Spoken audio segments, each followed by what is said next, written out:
Hello students, welcome to our online video tutorial class.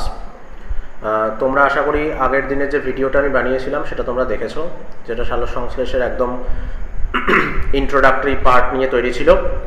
তো আজকে আমি যেটা বানাচ্ছি সেটা হচ্ছে next part, that is the photosynthetic process বা সালোকসংশ্লেষের পদ্ধতির উপর।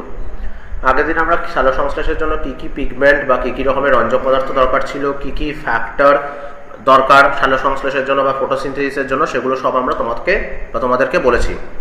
তো আজকে আমরা যাই সালোকসংশ্লেষের পদ্ধতি নিয়ে। ফার্স্ট তোমরা দেখতেই পাচ্ছ এই পেজটাতে, সালোকসংশ্লেষ হচ্ছে একটি জটিল প্রক্রিয়া। এই প্রক্রিয়ায় জল কি হয়, জারিত হয় এবং কার্বন ডাইঅক্সাইড বিজারিত হয়। জলের জারিত হওয়া মানে হচ্ছে জল স্বাভাবিকভাবে ভেঙে ওখান থেকে অক্সিজেন তৈরি হয়, প্রোটন তৈরি হয় আর ইলেকট্রন তৈরি হয়, আর কার্বন ডাইঅক্সাইডও বিজারিত হয়। সেই জন্যই এই প্রক্রিয়াকে আমরা জারণ বিজারণ প্রক্রিয়া বলতে পারি। জারণ প্রক্রিয়াটি সূর্যালোকের উপস্থিতিতে ঘটে, তাই একে আলোক নির্ভর দশা বা আলোক বিক্রিয়া বা আলোক দশা বলে।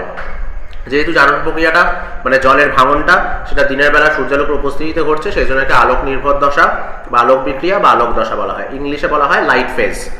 জারণ প্রক্রিয়ায় জল জারিত হয়, মানে জলের ভাঙন হয়, ভেঙে অক্সিজেন মুক্ত হয়। বিজারণ প্রক্রিয়া কি হয়, কার্বন ডাইঅক্সাইড যেটা নেওয়া হয়েছে পরিবেশ থেকে সেটা বিজারিত হয়ে শর্করা প্রস্তুত করে। বিজারণ প্রক্রিয়াটি আলোকের উপস্থিতি ছাড়াই ঘটে থাকে, তাই একে আলোক নিরপেক্ষ দশা বা অন্ধকার বিক্রিয়া বা অন্ধকার দশা বলা হয়। ইংলিশে যাকে বলা হয় ডার্ক ফেজ। ব্ল্যাকম্যান বলে একজন সায়েন্টিস্ট প্রথমেই অন্ধকার বিক্রিয়াটি লক্ষ্য করেছিলেন বলে একে আমরা ব্ল্যাকম্যান রিয়াকশন বা ব্ল্যাকম্যান বিক্রিয়াও বলে থাকি।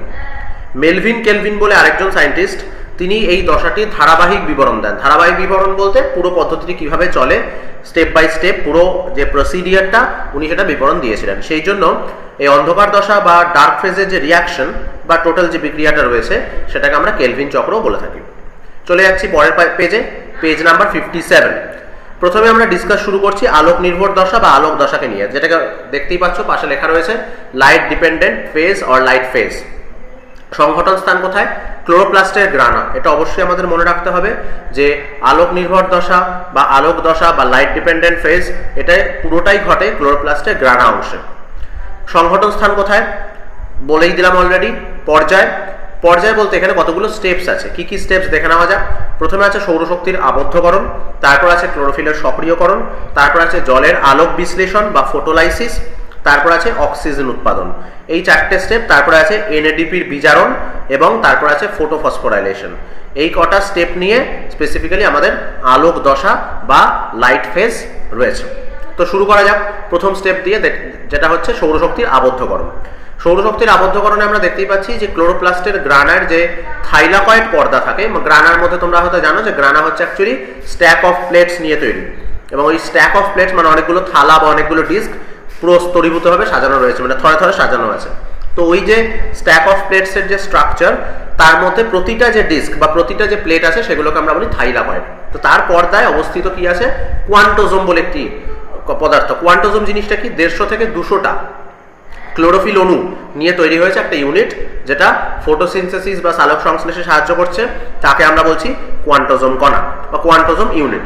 এবং এর মধ্যস্থ বিভিন্ন যে সালোক সংশ্লেষীয় রঞ্জক আছে সেগুলো দ্বারা সূর্যালোকের ফোটন কণা কি হয়, তার মধ্যস্থ যে শক্তি বা কোয়ান্টাম সেটা শোষিত হয়। তার মানে পরিষ্কার কথা বলতে গেলে ক্লোরোপ্লাস্টের গ্রানাতে থাকা যে থাইলাকয়েড, সেই থাইলাকয়েডের পর্দায় অবস্থানকারী যে কোয়ান্টোজোম কণাগুলি রয়েছে বা কোয়ান্টোজোম ইউনিটগুলো রয়েছে, যেগুলো সালোক সংশ্লেষীয় রঞ্জক দ্বারা গঠিত বা স্পেসিফিক্যালি ক্লোরোফিল দ্বারা গঠিত, তারা কি করছে, সূর্যালোকের যে ফোটন কণা বা কোয়ান্টাম সেটা ওরা শোষণ করার পর বিভিন্ন সালোক সংশ্লেষকারী রঞ্জক, যার মধ্যে রয়েছে ক্যারোটিনয়েডস, ক্লোরোফিল বি, এইগুলো দ্বারা শোষিত যে সৌরশক্তি সেগুলো সবশেষে এক বিশেষ পদ্ধতিতে, যেটাকে আমরা বলে থাকি ইংলিশে ইন্ডাকটিভ রেজোনেন্স, এই পদ্ধতির মাধ্যমে একদম সেন্টারে থাকা মানে কোয়ান্টোজোমের একদম সেন্টারে থাকা ক্লোরোফিল এ তে স্থানান্তরিত হয়।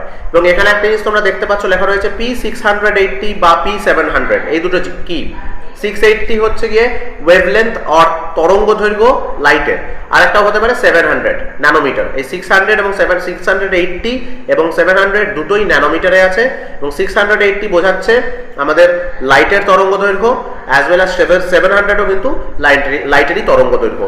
এখানে সেটা পি দিয়ে আমরা প্রকাশ করি, পি ফর ফোটো সিস্টেম। ঠিক আছে, পি ফর ফোটো সিস্টেম। তাহলে এখানে আমরা একটা জিনিস পরিষ্কার যেটা বুঝতে পারলাম সেটা হচ্ছে সৌরশক্তির আবদ্ধ হয় ক্লোরোপ্লাস্টের গ্রানায় থাইলাকয়েডের পর্দায় কোয়ান্টোজোম দ্বারা। এবং এখানে মাথায় রাখতে হবে এই সৌরশক্তি আবদ্ধকরণের সময় একদম কোয়ান্টোজোমের একদম বলতে পারো বর্ডার লাইনে থাকা যে সমস্ত পিগমেন্ট বা রঞ্জক রয়েছে, যেমন ক্যারোটিনয়েড, ক্লোরোফিল বি, তারা কি করছে? সৌরশক্তি শোষণ করছে, শোষণ করে একদম কেন্দ্রে থাকা ক্লোরোফিল এ তে প্রেরণ করে দিচ্ছে সেই স্পেসিফিক শক্তিটাকে। এবং সেটা কি পদ্ধতিতে প্রেরিত হচ্ছে? ইন্ডাকটিভ রেজোনেন্স নামক পদ্ধতির মধ্যে দিয়ে। চলে আসি ক্লোরোফিল সক্রিয়করণ। যখনই এভাবে ক্লোরোফিল দ্বারা সৌরশক্তি শোষিত হচ্ছে, হওয়ার পর ক্লোরোফিল থেকে কি হচ্ছে? একটি ইলেকট্রন বিচ্যুত হচ্ছে, হয়ে উচ্চ শক্তি স্তরে স্থানান্তরিত হচ্ছে।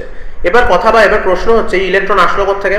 এরপরেই তোমরা দেখবে যে সূর্যালোকের উপস্থিতিতে জলের ভাঙন হয় বা জলের ব্রেকডাউন হয়। তো ব্রেকডাউন হলে ওখান থেকে ইলেকট্রন নিঃসৃত হয়। তো সেই ইলেকট্রনটাই ক্লোরোফিল পায় এবং সেই ইলেকট্রনটাই সূর্যালোক শোষিত হলে অনেকটা বেশি এক্সাইটেড হয়ে পড়ে এবং এক্সাইটেড হয়ে পড়লে নিম্ন শক্তি স্তর থেকে উচ্চ শক্তি স্তরে স্থানান্তরিত হয়। এটা হচ্ছে মোদ্দা কথা। এরপর ইলেকট্রনটি যে শক্তি, দ্যাট ইজ তাপ শক্তি যেটা ত্যাগ করে, সেটা নিম্ন শক্তি স্তরে নেমে আসে। এইভাবেই ক্লোরোফিল থেকে ইলেকট্রন বিচ্যুত হয়ে ক্লোরোফিল উত্তেজিত বা সক্রিয় হয়ে ওঠে। তার মানে এখানে যেটা বলা হচ্ছে ক্লোরোফিলের সক্রিয়করণ, সূর্যালোক যখন শোষণ করলো, করার পর ক্লোরোফিল অ্যাক্টিভেটেড হয়ে গেল বা বলতে পারো সক্রিয় হয়ে গেল। ও কি করছে? তখন ওর মধ্যে থাকা যে ইলেকট্রন যেটা নিম্ন শক্তি স্তরে আছে, সেটা কিছু এনার্জি বা কিছু তাপ নিঃসৃত করে বা ত্যাগ করে উচ্চ শক্তি স্তরে জাম্প করছে বা লাফাচ্ছে। এবং এই লাফিয়ে যাওয়া বা এই যে জাম্প করার যে ঘটনা, তার মাধ্যমে আমরা বলতে পারি যে ক্লোরোফিলটি উত্তেজিত হয়েছে। আর এখানে আরেকটা কথা আমি বলেছি যেটা তোমাদের মাথায় রাখতে হবে, সেটা হচ্ছে ইলেকট্রনের সোর্স কি?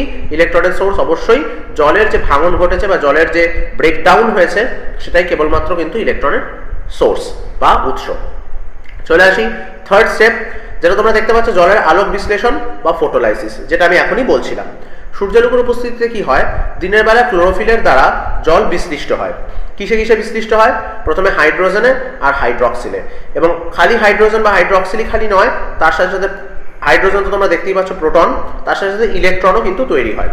জলের এই প্রকার যে আয়নীয়করণ বা জলের এই ধরনের ভাঙন, তাকে আমরা জলের আলোক বিশ্লেষণ বা জলের ফটোলাইসিস বলে থাকি। রবার্ট হিল বলে একজন সায়েন্টিস্ট এই ঘটনাটি প্রথম পর্যবেক্ষণ করেন এবং প্রমাণও করেন। সেই জন্য এই রিয়াকশনটার নাম বা এই বিক্রিয়াটার নাম আমরা হিল রিয়াকশন বা হিল বিক্রিয়া বলে জানি। পাশে তোমাদের রিয়াকশন দিয়ে দেওয়া রয়েছে। H2O ভাঙছে সূর্যালোক আর ক্লোরোফিলের সাহায্যে, ভেঙে H+ আর OH- তৈরি করছে এবং এর সাথে সাথেই ইলেকট্রনও তৈরি হচ্ছে। যে ইলেকট্রনটা ক্লোরোফিল পাচ্ছে, পেয়ে সৌরশক্তি শোষণ করে যখন উত্তেজিত হচ্ছে, তখন নিম্ন শক্তি স্তর থেকে উচ্চ শক্তি স্তরে সেই ইলেকট্রনটি জাম্প করছে। চলে আসি চতুর্থ স্টেপে বা ফোর্থ স্টেপে, যেটাকে লেখা রয়েছে অক্সিজেন উৎপাদন। অক্সিজেন উৎপাদন বস্তুটি কি? অক্সিজেন উৎপাদন হচ্ছে জলের ফটোলাইসিস পদ্ধতিতে যে OH- মানে হাইড্রক্সিল আয়ন যেটি তৈরি হয়, সেখান থেকে ইলেকট্রন বিচ্যুত হলে হাইড্রক্সিল মূলক তৈরি হয়। এটা খুব ইম্পর্টেন্ট একটা কথা। OH- আয়ন যেটা তৈরি হলো, সেখান থেকে যখন ইলেকট্রন বেরিয়ে যায়, তখন সেটি OH মূলকে পরিণত হয়, তখন সেটি আর আয়নে থাকে না। 4 অণু জল থেকে উৎপন্ন 4টি হাইড্রক্সিল মূলক যুক্ত হয়ে উপজাত বস্তু হিসাবে 1 অণু অক্সিজেন আর 2 অণু জল উৎপন্ন করে। তার মানে 4টে এরকম যে হাইড্রক্সিল মূলক আমরা পাচ্ছি, সেখান থেকে উপজাত বস্তু হিসাবে আমরা কি পাচ্ছি? 2 অণু অক্সিজেন পাচ্ছি আর 2 অণু জল পাচ্ছি ওই 4টে হাইড্রক্সিল মূলক থেকে। আধুনিক মতে জলের আলোক বিশ্লেষণ বা উপজাত বস্তু হিসাবে O2 এবং H2O মানে অক্সিজেন আর জল এর উৎপাদন একই সঙ্গে ঘটে থাকে বলে এই পদ্ধতিকে অক্সিজেন ইভলভিং কমপ্লেক্স বা OEC সাহায্য করে এবং জলের আলোক বিশ্লেষণ একটা চক্রাকার পথে সম্পন্ন হয়। তার মানে এই পদ্ধতিতে তোমরা দেখতে পাচ্ছ অক্সিজেন যেহেতু তৈরি হচ্ছে, সেই জন্য এই কমপ্লেক্সটার নাম দেওয়া হয়েছে অক্সিজেন ইভলভিং কমপ্লেক্স বা OEC। এবং এই পদ্ধতিটি একটি চক্রাকার পথে ঘটছে এবং এই চক্রাকার পথটিকেই আমরা কক্স ক্লক বা এস স্টেট মেকানিজম বলে জানি। কক্স ক্লক হচ্ছে কি, কক্স হচ্ছে কি অ্যাকচুয়ালি সায়েন্টিস্টের নাম এবং তার এটা মনে হয়েছে এটা একটা চক্রাকার পথে ঘুরছে, যেমন ঘড়িতে কাঁটা ঘোরে, সেই জন্য নাম দেওয়া হয়েছে কক্স ক্লক বা এস স্টেট মেকানিজম। পাশে তোমরা রিয়াকশন দেখতে পাচ্ছ, 4 মলিকিউলস ওয়াটার নেওয়া হয়েছে, তাকে সূর্যালোক আর সক্রিয় ক্লোরোফিলের প্রেজেন্সে ভাঙা হচ্ছে, ভেঙে 4 মলিকিউলস অফ প্রোটন পাচ্ছি আর 4 মলিকিউলস অফ হাইড্রক্সিল আয়ন পাচ্ছি। এবারে 4 মলিকিউলস অফ হাইড্রক্সিল আয়ন থেকে 4টে ইলেকট্রন বেরিয়ে যাচ্ছে, বেরিয়ে গেলে 4টে OH বা হাইড্রক্সিল মূলক তৈরি হয়েছে, যেটা আমরা একটু আগেই পড়লাম। তার সাথে সাথে ওই 4টে হাইড্রক্সিল মূলক যখন একে অপরের সাথে জুড়ে যাচ্ছে আলটিমেটলি গিয়ে আমরা পাচ্ছি অ্যাজ এ নেট দুটো ওয়াটার মলিকিউল টোটাল আর একটা অক্সিজেন মলিকিউল বা একটা অক্সিজেন অণু। তো এইটাই হয়ে যাচ্ছে এই অক্সিজেন উৎপাদনের স্টেপটি, যাকে আমরা এস স্টেট মেকানিজম বা কক্স ক্লক বা অক্সিজেন ইভলভিং কমপ্লেক্স এই পদ্ধতিতে সাহায্য করছে। একে আমরা কক্স ক্লক বা এস স্টেট মেকানিজম বলছি। চলে আসি পরেরটা, এনএডিপি প্লাসের বিজারণ। এনএডিপি প্লাসের বিজারণ হচ্ছে ফটোলাইসিস পদ্ধতিতে যে প্রোটনটা তৈরি হয় বা এইচ প্লাস তৈরি হয়, তোমরা একটু আগেই দেখে আসলে রিয়াকশনে এই উপরের রিয়াকশনটাতে এই যে প্রোটনটা যে তৈরি হচ্ছে, এই যে প্রোটনটা যেটা আমি দেখাচ্ছি, এই প্রোটনটা কি করছে, ক্লোরোফিল থেকে নির্গত যে ইলেকট্রন সেটা জারিত হয়ে nicotinamide adenine dinucleotide phosphate বা এনএডিপি দ্বারা গৃহীত হয়। মানে পরিষ্কার কথা, ওই যে প্রোটনটা এখানে তৈরি হচ্ছে জলের ভাঙনের ফলে, সেই প্রোটনটা নিচ্ছে কে, এনএডিপি প্লাস। আর এনএডিপি প্লাসের ফুল ফর্ম লিখে দেওয়া রয়েছে nicotinamide adenine dinucleotide phosphate. তো যখনই এনএডিপি প্লাস ওই প্রোটন দুটোকে নিল, অটোমেটিক্যালি ওর সাথে দুটো ইলেকট্রনকেও নেবে, কারণ যেহেতু ওদের হাইড্রোজেন তৈরি করতে হবে। তো তৈরি হয়ে যাচ্ছে কি এনএডিপিএইচ প্লাস এইচ প্লাস। এর ফুল ফর্মটা হচ্ছে nicotinamide adenine dinucleotide phosphate hydrogen, nothing else. খালি এইচ এর জন্য একটা হাইড্রোজেন আসবে নামের শেষে, তো তার সাথে সাথে একটা প্রোটন থেকে যাচ্ছে। তো এখানে তোমাদের দেখতেই পাচ্ছ এস স্টেট মেকানিজমটাকে পুরো বোঝানো হয়েছে। প্রত্যেকটা স্টেপে এখানে S0 থেকে শুরু হচ্ছে, ওখান থেকে প্রোটন বেরোচ্ছে, ইলেকট্রন বেরোচ্ছে, হয়ে যাচ্ছে S1, ওখান থেকে আবার প্রোটন বেরোচ্ছে, ইলেকট্রন বেরোচ্ছে, হয়ে যাচ্ছে S2, আবার শক্তি অ্যাবজর্ব করে আবার প্রোটন ইলেকট্রন বেরোচ্ছে, হয়ে যাচ্ছে S3 আবার এক শক্তি গ্রহণ করে আবার প্রোটন বার করছে, ইলেকট্রন বার করছে, হয়ে যাচ্ছে S4। আর এই S4 কে S0 তে কনভার্ট করতে গেলে ও কি করছে, দুটো ওয়াটার মলিকিউল আসছে এবং সেটা ওয়াটার হয়ে অক্সিজেন হয়ে বেরিয়ে যাচ্ছে। তো এইটাই হচ্ছে আমাদের এস স্টেট মেকানিজম, ঠিক আছে। তো এইটা যে খুব ইম্পর্টেন্ট তা নয়, বরং তার থেকে বলতে পারি আমি এই যে রিয়াকশনটা রয়েছে, এই যে তিনটে এখানে রিয়াকশনস আমি যেটা দেখাচ্ছি, এই তিনটে রিয়াকশনস কিন্তু খুব ইম্পর্টেন্ট, ঠিক আছে। চলে আসি, এনএডিপির বিজারণ তো হয়ে গেল, এনএডিপিএইচ তৈরি হলো। Last photophosphorylation. এবার কথা হচ্ছে এই যে লাইট ফেজ বা আলোক দশায় যে বিক্রিয়া ঘটছে তাতে এনএডিপিএইচ তো তৈরি হলো, বুঝতে পারলাম। আরেকটাও কিন্তু জিনিস তৈরি হবে, সেটা হচ্ছে এটিপি, অ্যাডিনোসিন ট্রাইফসফেট। তো সেটাই আমরা এখানে এবার দেখে নেব যে ফটোফসফোরাইলেশনে কিভাবে এটিপি সিনথেসিস বা এটিপি তৈরি হচ্ছে। সক্রিয় ক্লোরোফিল থেকে নির্গত যে ইলেকট্রন নিম্ন শক্তি স্তরে নেমে আসার পর কি করে, বিভিন্ন ইলেকট্রন বাহক দ্বারা থাইলাকয়েডের পর্দায় অবস্থিত যে ইলেকট্রন বাহক রয়েছে, এগুলো অ্যাকচুয়ালি প্রোটিন কিছু, সেগুলো বাহিত হয়ে এনএডিপি প্লাস দ্বারা গৃহীত হয়। তো এটা আমরা বুঝেছি যে ইলেকট্রনটা ওই নিম্ন শক্তি স্তরে নেমে আসে সক্রিয় ক্লোরোফিল থেকে, সেটাই ওই ইলেকট্রন বাহক বা ইলেকট্রনের মানে বাহক কিছু প্রোটিন আছে, সেগুলো দ্বারা বাহিত হয়ে এনএডিপি প্লাস দ্বারা সেটা গৃহীত হবে। যখনই গৃহীত হলো, ক্লোরোফিল থেকে নির্গত এই ইলেকট্রনের এইরূপ পরিবহনের সময় যে শক্তি নির্গত হচ্ছে তাকেই কিন্তু আমরা এটিপিএজ নামক উৎসেচকের দ্বারা সেটা ব্যবহৃত হয়, এবং এর ফলে এডিপি এবং অজৈব ফসফেট বা ইনঅর্গ্যানিক ফসফেট থেকে উচ্চ শক্তি সম্পন্ন এটিপি সংশ্লেষিত হয়। তো এখানে জিনিসটা আরেকবার ভালোভাবে তোমাদের বলে দিই, সেটা হচ্ছে ক্লোরোফিল থেকে যে ইলেকট্রনটা নির্গত হয় সেটা মানে পরিবহনের সময় ওটা যে শক্তি নির্গত করে তা এটিপিএজ নামক একটি উৎসেচক দ্বারা ব্যবহৃত হয়। ইলেকট্রনটির থেকে নির্গত শক্তি এটিপিএস নামক একটি উৎসেচক দ্বারা ব্যবহৃত হবে, হওয়ার পর সেটি এডিপি মানে অ্যাডিনোসিন ডাইফসফেট আর একটা অজৈব phosphate that is inorganic phosphate, এই দুটোকে যুক্ত করে উচ্চ শক্তি সম্পন্ন এটিপিকে সংশ্লেষিত করে দেবে। তার মানে এখানে আমি একটা যেটা জিনিস বললাম একটু আগে, যে আমাদের আলোক দশায় এটিপি আর এনএডিপিএইচ এই দুটো জিনিসই তৈরি হয়। তো এটিপি আমরা দেখতে পাচ্ছি এখানে তৈরি হয়ে গেল। এটিপির মধ্যে এই যে সৌরশক্তি রাসায়নিক শক্তিরূপে আবদ্ধ হচ্ছে, এই ঘটনাকে আমরা ফটোফসফোরাইলেশন বলছি। তার মানে এটিপি হিসাবে এডিপি অ্যান্ড পিআই যে তৈরি করছে, তাহলে আলটিমেটলি যেটা হচ্ছে সেটা হচ্ছে এটিপির মধ্যে শক্তি সঞ্চিত থাকছে, এবং এই যে শক্তি সঞ্চিত হওয়ার যে ঘটনা তাকে আমরা ফটোফসফোরাইলেশন বলছি। টোটালি যদি এই ওয়ার্ডটাকে ভাঙা যায় তাহলে আমরা দেখতে পাচ্ছি ফোটো মানে সানলাইট আর ফসফোরাইলেশন মানে synthesis of ATP by addition of phosphate. Phosphate যুক্ত হওয়ার মাধ্যমে এটিপি সিনথেসিস, সেটাকে আমরা ফটোফসফোরাইলেশন বলে থাকি। রিয়াকশন তোমাকে পাশে দিয়ে দেওয়া হয়েছে, ADP plus PI arrow ATP, এটাই হচ্ছে ওভারঅল রিয়াকশন ফটোফসফোরাইলেশন। তাহলে 5টা স্টেপ আশা করি পুরোটা ভালোভাবে বোঝা গেল, প্রথম থেকে একদম লাস্ট অবধি। সৌরশক্তির আবদ্ধকরণ, ক্লোরোফিল সক্রিয়করণ, জলের আলোক বিশ্লেষণ বা ফটোলাইসিস, অক্সিজেন উৎপাদন এবং এনএডিপির বিজারণ আর ফটোফসফোরাইলেশন। এই 6টা যে স্টেপ, তার মধ্যে দিয়ে অ্যাকচুয়ালি আমরা যেটা পাচ্ছি সেটা হচ্ছে অ্যাট লাস্ট এটিপি আর এনএডিপিএইচ। এবার এই এটিপি আর এনএডিপিএইচ যেটা তৈরি হলো আলোক দশার শেষে বা লাইট ফেজের শেষে, এটাই আমরা দেখব যে নেক্সট ফেজ যেটা হচ্ছে ডার্ক ফেজ বা আলোক নির্ভর দশা, যেটাকে আমরা বলছি না বরং আলোক বিহীন দশা যেটাকে বলছি, সেই দশায় কিন্তু সেটাকে কাজে লাগানো হবে এই এটিপি আর এনএডিপিএইচ কে। দেখে নেওয়া যাক। দেখতেই পাচ্ছ তোমরা আলোক নিরপেক্ষ দশা বা অন্ধকার দশা, লাইট ইন্ডিপেন্ডেন্ট ফেজ আর ডার্ক ফেজ বলে থাকি।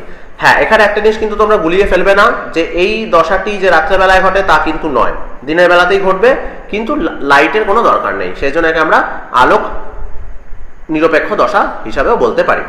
সংঘটন স্থান কি? ক্লোরোপ্লাস্টের স্ট্রোমা অংশটি ঘটে থাকে।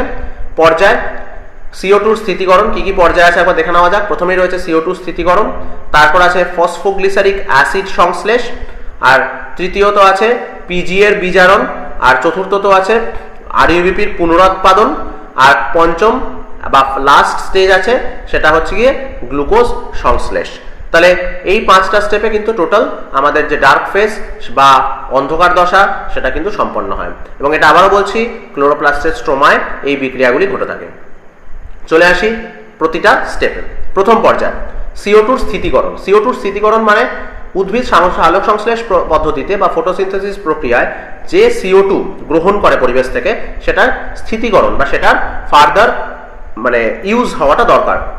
সেই জন্য ক্লোরোপ্লাস্টের স্ট্রোমাতে অবস্থিত রাইবিউলোজ বিসফসফেট, যেটাকে শর্টে আমরা বলি RUBP, সেটা CO2 গ্রাহক হিসাবে কাজ করে এবং সেটি ওই CO2 কে গ্রহণ করবে ব্যাপন পদ্ধতিতে করে CO2 সাথে বিক্রিয়া করে 6 কার্বন যুক্ত অরবিটাল বিসফসফেট নামক একটি অস্থায়ী যৌগ তৈরি করে। আবারও বলছি, RUBP বলে একটি পদার্থ যার নাম হচ্ছে রাইবিউলোজ বিসফসফেট, যেটি ক্লোরোপ্লাস্টের স্ট্রোমায় থাকে, সেটি ব্যাপন পদ্ধতিতে গৃহীত যে কার্বন ডাইঅক্সাইড সেটার সাথে বিক্রিয়া করে 6 কার্বন যুক্ত অরবিটাল বিসফসফেট বলে একটি পদার্থ তৈরি করবে।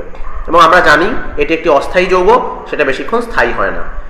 আমরা এখানে একটা জিনিস বলে দেখেছি বা লিখে দেওয়া রয়েছে, তোমরা দেখতে পারো। হিসেবে সুবিধার জন্য আমরা 6টা অণু RUBP আর 6টা অণু কার্বন ডাইঅক্সাইড নেব, যাতে আমরা ইজিলি ক্যালকুলেশনটা করে বুঝতে পারি। এই বিক্রিয়াটিতে একটি এনজাইম কাজ করে যার নাম হচ্ছে রুবিস্কো। দেখতেই পাচ্ছ তোমরা রুবিস্কো, এর ফুল নাম হচ্ছে রাইবিউলোজ বিসফসফেট কার্বক্সিলেজ অক্সিজেনেজ। আবারও বলছি, রাইবিউলোজ বিসফসফেট কার্বক্সিলেজ অক্সিজিনেজ। যদি তোমাদের মনে হয় তোমরা লিখে নিতে পারো বইতে। আবারও বলছি, রাইবিউলোজ বিসফসফেট কার্বক্সিলেজ অক্সিজেনেজ। এই হচ্ছে উৎসেচকের নাম, যার দ্বারা 6 অণু RUBP 6 অণু কার্বন ডাইঅক্সাইডের সাথে বিক্রিয়া করে 6 অণু অরবিটাল বিসফসফেট বা অরবিটাল বিসফসফেট তৈরি করছে, যেটি একটি অস্থায়ী যৌগ। ঠিক আছে, চলে যাই পরের স্টেপে। পরের স্টেপে যেটা হচ্ছে, ওই অরবিটাল ফসফেট থেকে ফসফোগ্লিসারিক অ্যাসিড বা PGA তৈরি হচ্ছে। কিভাবে দেখে নেওয়া যাক। সবুজ কোষে উৎপন্ন যে প্রতিটি অস্থায়ী অরবিটাল বিসফসফেট 6টা তৈরি হচ্ছে, তার মধ্যে প্রতিটা দ্রুত ভেঙে গিয়ে 2টি করে 3 কার্বন যুক্ত ফসফোগ্লিসারিক অ্যাসিড উৎপন্ন করে। আবারও রিপিট করছি, RUBPর সাথে কার্বন ডাইঅক্সাইড রিয়াকশন করে যখন অরবিটাল বিসফসফেট তৈরি করলো, প্রতিটা অরবিটাল বিসফসফেট 6টা করে কার্বন যুক্ত, তা প্রতিটা ভাঙলে 2টো করে প্রতিটা থেকে 3 কার্বন যুক্ত ফসফোগ্লিসারিক অ্যাসিড বা PGA আমরা পেতে পারি। তো সেটাই উৎপন্ন হয়। ঠিক আছে, এই পর্যায়ে বায়ুমণ্ডলের কার্বন ডাইঅক্সাইড থেকে কোষস্থ যৌগ হিসাবে PGA এর মধ্যে কার্বন অঙ্গীভূত হয়। সেই জন্য এই পদ্ধতিতে বা এই বিক্রিয়াটিকে আমরা অঙ্গার আত্তীকরণও বলে থাকতে পারি।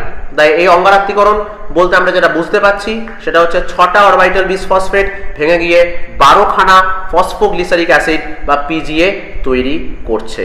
তোমরা এখানে সবাই পাশেও রিয়াকশনটা দেখতে পাচ্ছ। 6 অণু কার্বন ডাইঅক্সাইড 6 অণু রাইবিউলোজ বিসফসফেটের সাথে রিয়াকশন করে তৈরি করছে 12 অণু ফসফোগ্লিসারিক অ্যাসিড বা অরবিটাল বিসফসফেট হলে 6টা অণু। ঠিক আছে, এখানে ফসফোগ্লিসারিক অ্যাসিড ডিরেক্টলি দেওয়া আছে। অরবিটাল বিসফসফেট আমরা খুব একটা লিখি না, ঠিক আছে, যেহেতু ওটা অস্থায়ী। চলে আসি PGA এর বিজারণ। এবার যে ফসফোগ্লিসারিক অ্যাসিডটা তৈরি হলো অঙ্গার আত্তীকরণ পদ্ধতিতে, সেটার ফার্দার এবার বিজারণ ঘটবে। বিজারণ বলতে রিডাকশন ঘটবে। কি হবে এখানে? সবুজ কোষে মানে ক্লোরোফিল যুক্ত কোষে উৎপন্ন যে পিজিএ সেটি প্রথমে আলোক দশায় উৎপন্ন যে এটিপি, মনে আছে হয়তো তোমাদের যে প্রথমে আলোক দশায় এটিপি তৈরি হয়েছিল, সেই এটিপির সঙ্গে বিক্রিয়া করে বিস ফসফোগ্লিসারিক অ্যাসিড বা বিপিজিএ গঠন করবে। আবারও বলছি, পিজিএ আলোক দশায় উৎপন্ন এটিপির সাথে বিক্রিয়া করে বিস ফসফোগ্লিসারিক অ্যাসিড বা বিপিজিএ তৈরি করবে। এরপর ওই বিপিজিএ আলোক দশায় উৎপন্ন NADPH প্লাস H প্লাস এর উপস্থিতিতে বিজারিত হয়ে ফসফোগ্লিসারালডিহাইড বা PGALD তৈরি করছে। একটু দেখে নেওয়া যাক সাইকেলটাতে। দেখো 12 অণু ফসফোগ্লিসারিক অ্যাসিড, সেখান থেকে 12টা NADPH প্লাস H প্লাস আসছে যারা তৈরি হয়েছে আলোক দশায় বা লাইট ফেজে। তো তারা 12টা NADP প্লাস হয়ে বেরিয়ে যাচ্ছে। দ্যাট মিনস তারা কিন্তু তাদের হাইড্রোজেন বা প্রোটনগুলো এখানে ডোনেট করে দিয়ে যাচ্ছে। NADPH প্লাস H প্লাস আসছে, NADP হয়ে বেরিয়ে যাচ্ছে। তো এই যে প্রোটনগুলোকে এখানে ডোনেট করে যাওয়া হলো, সেই প্রোটনগুলোই পিজি এর সাথে রিয়াকশন করে ফসফোগ্লিসারালডিহাইড 12 অণু ফসফোগ্লিসারালডিহাইড বা PGALD তৈরি করছে। হ্যাঁ, এখানে একটা জিনিস মাথায় রাখতে হবে, ওই ফসফোগ্লিসারিক অ্যাসিড এটিপির সাথে রিয়াকশন করে যে বিস ফসফোগ্লিসারিক অ্যাসিড তৈরি হয়েছে বা হয়েছিল সেটা কিন্তু এখানে দেখানো নেই, বিকজ সেটাও একটা অস্থায়ী দশা বা অস্থায়ী স্টেপ। তো সেই জন্য ওটাকে দেখানো হয়নি, ডিরেক্টলি ফসফোগ্লিসারালডিহাইডকে দেখানো হয়েছে। চলে যাই আগের জায়গায় যেখানে আমরা ছিলাম। তো এখানে সেটাই এখানে বলা হয়েছে, জাস্ট কথায় বলা হয়েছে যে বিপিজিএ যেটা তৈরি হয় অস্থায়ী অবস্থায় সেটা NADPH প্লাস H প্লাস দেখালামই তোমাদের, সেটার সাথে রিয়াকশন করে বা সেটাকে দ্বারা বিজারিত হয়ে PGALD বা ফসফোগ্লিসারালডিহাইড তৈরি হচ্ছে। এখানে রিয়াকশনসগুলো তোমাদের লিখে দেওয়া আছে সুন্দরভাবে। 12 PGA 12 এটিপির সাথে রিয়াকশন করছে, যে এটিপি গুলো আসছে আলোক দশা থেকে, রিয়াকশন করে 12 BPGA মানে বিস ফসফোগ্লিসারিক অ্যাসিড প্লাস 12 ADP বা অ্যাডিনোসিন ডাইফসফেট তৈরি হচ্ছে। এছাড়াও 12 BPGA তখন আবার নেক্সট স্টেপে 12 NADPH এর সাথে রিয়াকশন করে 12 PGALD আর 12 NADP প্লাস প্লাস 12 PI তৈরি করছে। 12 PIটা আসলো থেকে, এই যে 12 ATP যখন ভেঙেছিল 12 ADP বেরিয়েছিল এখানে, তার সাথে সাথে ইনঅর্গানিক ফসফেট বা অজৈব ফসফেটকেও বেরোতে হবে, তো সেটা বেরিয়েছে নেক্সট স্টেপে। ঠিক আছে, তা আশা করি এই রিয়াকশন দুটো ভালো করে বোঝা গেছে। চলে আসি RUBPর পুনরুৎপাদন, মানে RUBP ভেঙে তো এই সমস্ত হলো, প্রথমে PGA হলো, তারপর PGALD হলো, বুঝলাম, কিন্তু RUBPটাকে তো আবার পুনরুৎপাদন করতে হবে, কারণ RUBP তো সাফিসিয়েন্ট অ্যামাউন্টে যে সেলের মধ্যে থাকে প্লান্ট সেলের মধ্যে তা কিন্তু নয়, RUBP খুব লিমিটেড থাকে। তো RUBP যতটা ইউটিলাইজড হয় হলো, তারপর আবার RUBP তৈরি হবে। কিভাবে? সবুজ কোষে যে 12খানা PGALD তৈরি হলো, এই যে দেখতেই পাচ্ছি আমরা 12টা PGALD তৈরি হলো, 3 কার্বন যুক্ত প্রত্যেকটি, তার মধ্যে 10টা অণু PGALD পরবর্তী বা অন্তর্বর্তী যৌগ গঠনের মাধ্যমে 6টা অণু RUBP পুনরায় উৎপন্ন করে। এখানে আবারও একটা খুব ইম্পর্টেন্ট জিনিস বলা হয়েছে, 12টা PGALD যেটা তৈরি হলো তার মধ্যে 10টা PGALD 6টা RUBP তৈরি করতে হেল্প করবে। ঠিক আছে, হিসাবটা বুঝিয়ে দিই।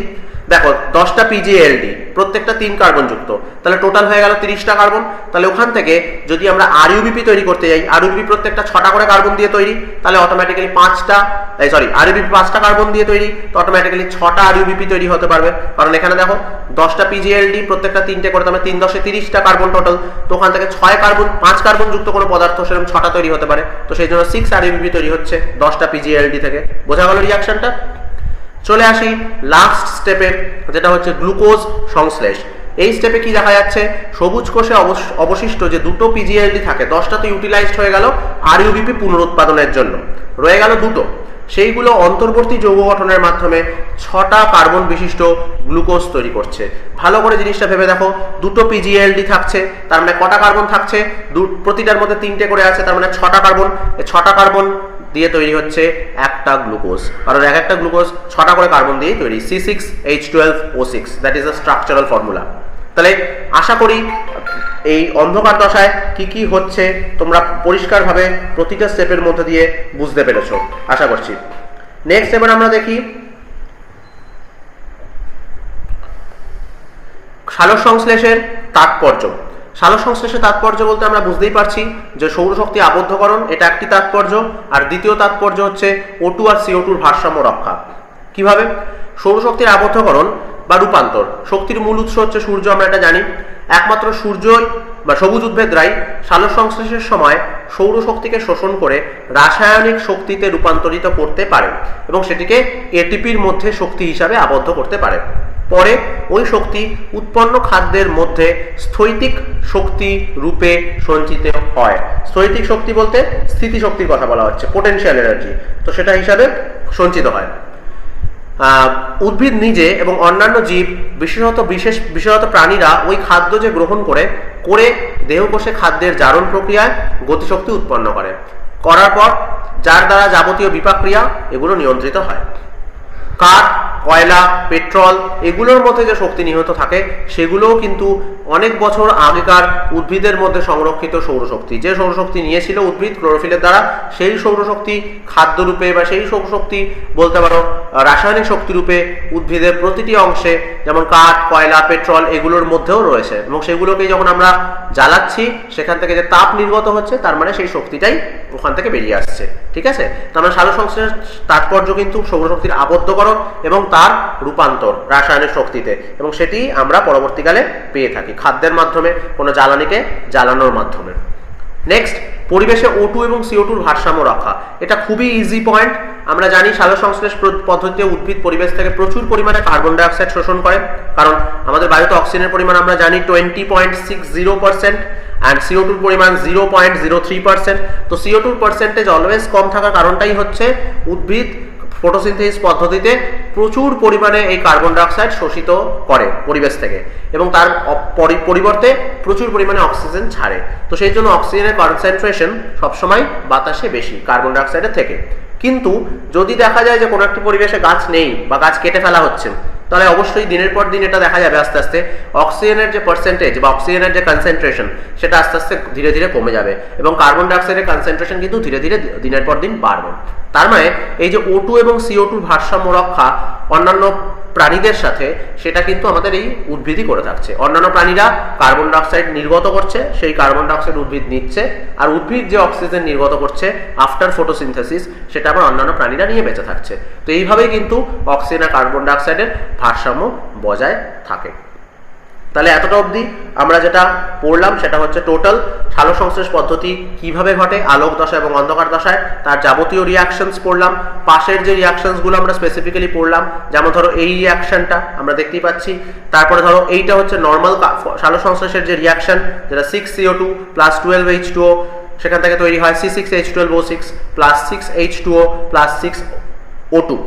এছাড়াও আলোক দশায় কি তৈরি হচ্ছে, জল নেওয়া হয়েছিল, ক্লোরোফিলের সাহায্যে অক্সিজেন তৈরি হয়ে যাচ্ছে, আর এদিকে ADPS ছিল, সেই ATP হয়ে বেরিয়েছে, আর NADPS ছিল, NADPH2 বা NADPH+H+ হয়ে বেরিয়েছে। আর এই ATP আর NADPH অন্ধকার প্রতিক্রিয়া বা অন্ধকার বিক্রিয়া অংশগ্রহণ করছে এবং সেখানে সেই ATP আর NADPH কার্বন ডাইঅক্সাইডের স্থিতিকরণের মাধ্যমে ওখান থেকে তৈরি করছে শক্তি সমন্বিত কার্বোহাইড্রেট আর তৈরি করছে জল। তো এইটা হয়ে গেল টোটাল তোমার আলোক দশা আর অন্ধকার দশার একটা মানে বলতে পারো শর্টকাট একটা সাইক্লিক প্রসেস। আর এইটা কেলভিন চক্র বা অন্ধকার দশার পুরো বিক্রিয়া। আর আগের পাতায় আমরা দেখে এসেছি এটি আলোক দশার মধ্যে ফটোলাইসিস বা জলের বিশ্লিষ্টকরণ পদ্ধতি, এটা হচ্ছে এস স্টেট মেকানিজম। তো এইগুলো আমরা সবই কিন্তু দেখে নিলাম। তাহলে এইটা হয়ে গেল টোটাল সালোক সংশ্লেষ পদ্ধতি, এখানেই আমাদের শেষ হলো। তো আমরা নেক্সট ভিডিও যেটা তৈরি করব সেটা খনিজ পুষ্টি বা মিনারেল নিউট্রিশন থেকে তৈরি করব। তো আজকের জন্য এতটাই। আশা করি তোমরা পুরো ভিডিওটা ভালো করে শুনেছো এবং প্রতিটা জিনিসই তোমরা ভালোভাবে বুঝতে পেরেছো এবং তোমরা অনেক এনজয় করেছো আশা করছি এই ভিডিওটা শুনে। তো তোমরা ভালো করে বইটা পড়ো, যেখানে যেখানে বুঝতে পারবে না আমাকে অবশ্যই জিজ্ঞাসা করে নিও। আমরা তাহলে ততক্ষণের জন্য নেক্সট ভিডিও বানানো পর্যন্ত থ্যাংক ইউ।